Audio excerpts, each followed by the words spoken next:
Hi, Mr. Peregrine. Welcome to Istanbul. I have few questions for you. Number one is, I know you have visited Turkey since 80s. What is your view on Turkey, both economically and socially? How did it evolve over the years, according to you?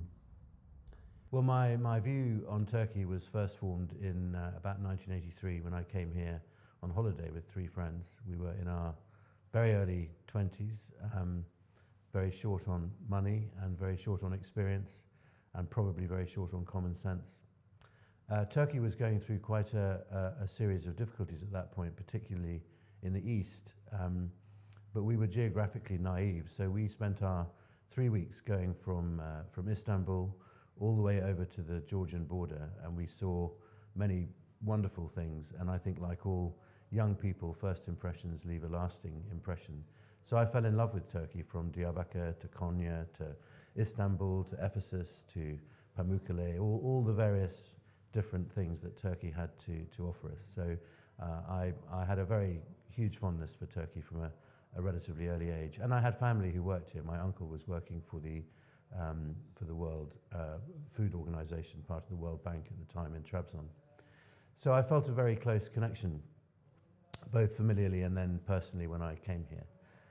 And my views over the years have changed, slightly less naive, perhaps not entirely lacking in naivety. I think naivety is something quite special because it can lead to enthusiasm which otherwise would be more cynically tinged. But I think over the years I've done business in Turkey, with you in particular, as you know, and my view of Turkey has evolved over the years from one of opportunism, which I think all businesses take when they first go into a country, to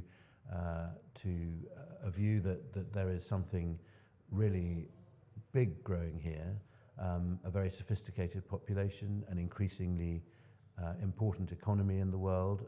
Obviously, the old saying that it is the bridge between East and West is not just an old saying because it's an old wives' tale. It's a saying because it's very true.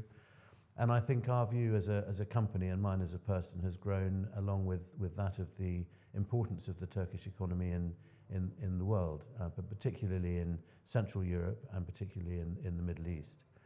I don't think it's gone unnoticed in the world that if you take the top 100 contractors in the world, most of which are very, very big, 25 of them are Turkish. And in fact, you could probably reduce that number to 50 and not reduce the number of the importance of Turkish contractors.